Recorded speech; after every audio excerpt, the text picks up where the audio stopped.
Today I'm demonstrating my new Cuisinart 4-in-1 cooker.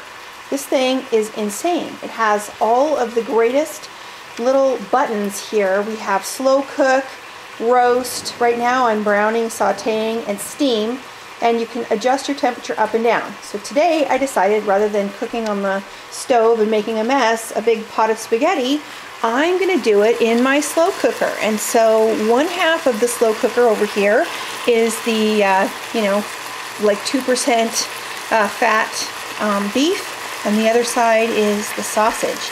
And it's cooking up just fine, and I think in a few minutes I'll be able to add the tomatoes and all the chopped vegetables, put the lid on, and call it a day. And I think this is one of those special things that Santoro & Sons Real Estate Group would be willing to give to all new homeowners that buy a house with us, because you can't miss this. Imagine steaming stuff. I think it's a great product. I think maybe that's what we're going to have to do, is give this away every time you buy or sell a house with us. So hold on a second here, and I'm going to come back in a minute with our next ingredients. Okay, so here we have a completely cooked mixture of sausage and very, very lean ground beef, and it looks perfect. And what's kind of cool, also, if I can do this without jiggling too much, is, this has got very little fat in there, and so this is kind of a lean spaghetti sauce for those people that might want to look at this from a dietary perspective. Okay, so the next thing we're going to do is we are going to put in the mushrooms, and this looks like a lot, I know, but please believe me that these cook down very, very quickly. So we get both of these containers, oops, I dropped the container in there, and mix it up and let it cook for a few minutes, and it will start releasing all of its juice, and that's what you want, because it tastes so good when it does that. So this little cooker thing is actually a gift from my father, and when we do Christmas at our house, we draw names with the adults, and I got this and something else, and this thing I'm really impressed with. I've read all the directions, which I never do, and so there you have it. I'm kind of impressed with the quality of this particular product. All right, so we're going to let that cook down just a little bit and release some of its juice, and then I'm going to add quite a few spices and some seasoning, which of course you're going to ask me what's the measurement. I'm going to say I don't know, because I don't. I just kind of throw it in as I see fit and taste it, and if it tastes right, then I don't put any more in. That's kind of the rule. So very soon I'll be back to add the spices. As we saw, look at those mushrooms all cooked down and in perfect positioning for the next thing, which is spices. So I told you before, don't ask me how much, because I don't know.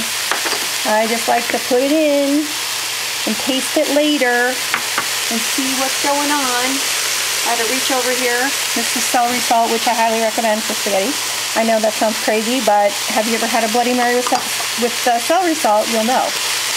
So you mix that in, make sure it all looks good, and then the final ingredients are coming in a moment. I just dumped in the celery, carrot, and onion, which is about, 1 whole onion and 1.5 cups of carrots and 1.5 cups of celery. And we're going to mix that together and let that cook down, and then the tomatoes go in. Okay, so see you in a minute after this all cooks down. This was can 1 and 2 of a tomato that I like to use, a San Marzano tomato. Excellent tomato, very nice for spaghetti sauce. This is the last one, and they're whole, so okay, don't worry about it, because as you mix up and they cook down, they break apart and they squish out all their juice.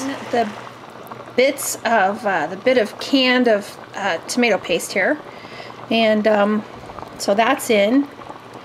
And now we stir this also as part of the sauce, but can you believe this has only been probably 3 minutes, and all those tomatoes have crushed up and provided all their juice to the sauce. And so with this tomato paste, we need a liquid, because tomato paste is pretty condensed. So we're going to put in a liquid here, and that liquid will help create some body to the sauce. And I like to use whatever leftover wine I have from all of my wine drinking. I might have a cup or two of wine and maybe some stock from somewhere, but here today we've got some wine we're going to put in there. And even if you wanted to put in a little bit of water, it wouldn't hurt it, okay? It's not going to hurt because this is going to cook and cook and cook, and it's going to need some extra liquid to keep it from, you know, becoming a just complete almost solid.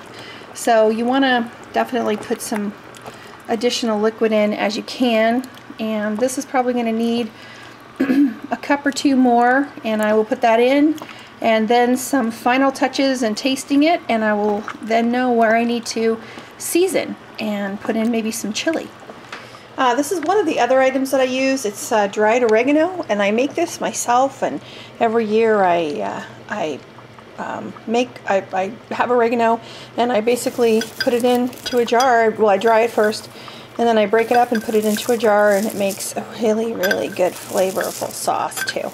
So that's about what I think we need. And so I put it here, and I just crush it up over the top. Maybe a little more. I don't know. You know, you can't go wrong with this. Okay. So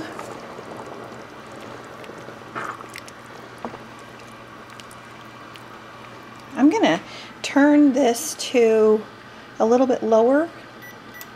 I'm going to take it down to 250 because it's getting awfully warm. I can't believe this machine is so great. Okay, this is the chili pepper I grew in my yard, and this is actually a dried one.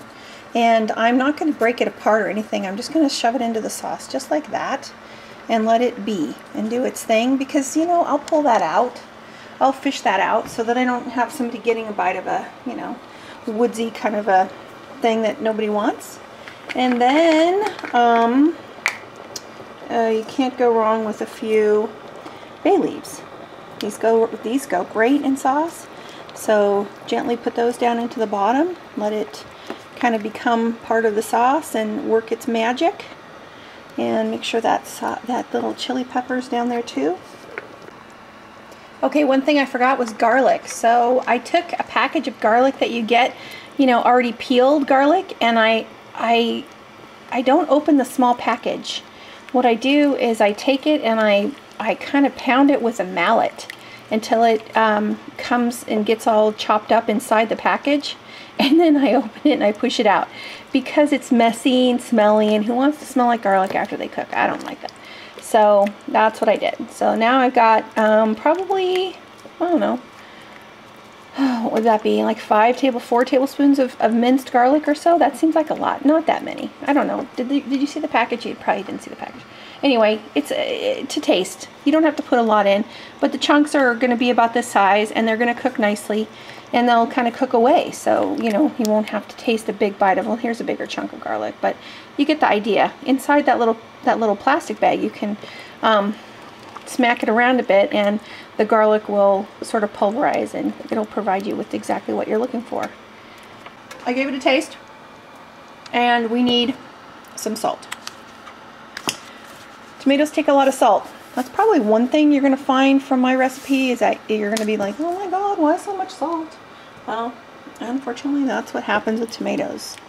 Salted tomatoes are the way to go. Bland tomatoes don't taste so good.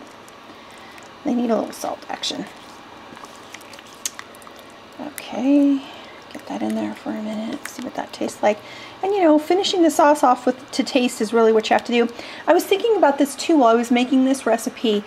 My grandmother was from the northern part of Italy and hardly spoke any English, but one thing I remember her telling me about when she made her sauce was that it was for her family. She was poor, and it was for her family who, you know, they put whatever they could that was left over into a tomato base. And, you know, of course they had mushrooms and onions and carrots and celery and stuff like that. And, you know, whatever dried spices that they had. And then the meat was whatever they had. There wasn't really a, you know, it was a cheap cut of meat, usually had a bone or something in it. And they cooked it for a really long time. And, you know, they were able to stretch their budget, if they even have a budget. I mean, I think a lot of their stuff was grown on a farm. So they were able to you know, stretch their product far enough to feed their whole family. So I think spaghetti became more in vogue as, you know, it migrated to the United States. But for, you know, the peasants, this was their major meal to try to stretch out their proteins. And the rest of it is done. And now I'm going to put the lid on and reduce the slow cooker down to, I don't know, where it says slow cook, since I've not done this before. So I put it on slow cook and it says low. Or I think I might do, let's see, how do you get to high? Oh, slow cook, stop. How do you make it go to high here? That's a good question, huh? High, there we go. I'm gonna put it on high for 2 hours and see what it's like when I come back. And start. This is pretty cool. Okay, I got it on high here. You know, one other thing is kind of surprising how this works. This is the lid, this is the pan that's inside of the cooking element. So once I'm done cooking with this, I'm going to take the pan and throw it in the dishwasher. So this part never gets wet and then probably doesn't get too dirty. So that's kind of a neat thing too. All right, I'm going to find the lid, put it on this pot, and let it go to town. And we'll come back here in 2 hours, and, well, I'll come back every once in a while and add some liquid to it because it's going to need it. And check for seasoning if I need to add anything else. Okay, see you soon. Okay, these are Johnsonville Italian sausage hot. And what I do is I cut them up into bite-sized chunks, kind of like a meatball. And I put those into the sauce. And that is our sort of meatball sort of equivalent, because I don't like to cook the meatballs because I don't like to get my hands dirty.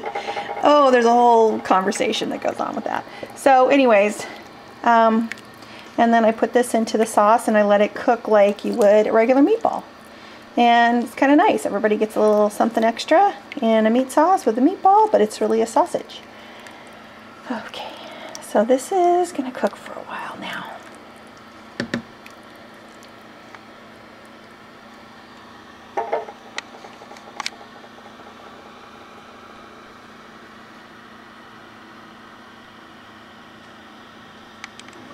Okay, here we are. It's been probably an hour and 35-40 minutes, and I'm going to take off the lid and kind of do a, ooh, that was steamy, huh? We got a little steam action on our camera lens there. Got to back up a minute, let that change a little bit. I'm going to grab the spatula here and kind of move it around a bit. And you can see what a really nice sauce this is turning out to be. It's got, you know, all the cooked down elements. And this is a sauce you could cook a really long time. So don't feel bad if you know, feel like you've got it cooking for so long, because you really should. And it's actually better the next day too, because it needs time to sort of, you know, work through all the different flavors. So that's what it looks like. I'm going to turn the heat down a little bit, and then I'm going to leave it alone for another hour. And it'll be ready for dinner tonight. And then a lot left over, so I'll have it in the freezer as we need it.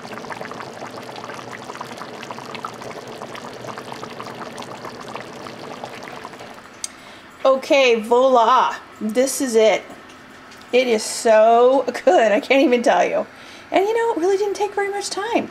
So this is, it's on warm, and the handle actually on this one is cool, so I can lift this entire thing out of the pot, out of the metal part here, which is warm, and I can serve from this container, and then basically, you know, take out the rest of the sauce and put it in Tupperware or whatever and freeze it, and then this goes in the dishwasher. So I used one pot, and my kitchen is like totally clean. So I have to say that this is a bonus. I love this thing, and you'll be seeing more from us because it steams, it roasts, it browns, it's a slow cooker, it's all things. So thanks, Dad. Great gift.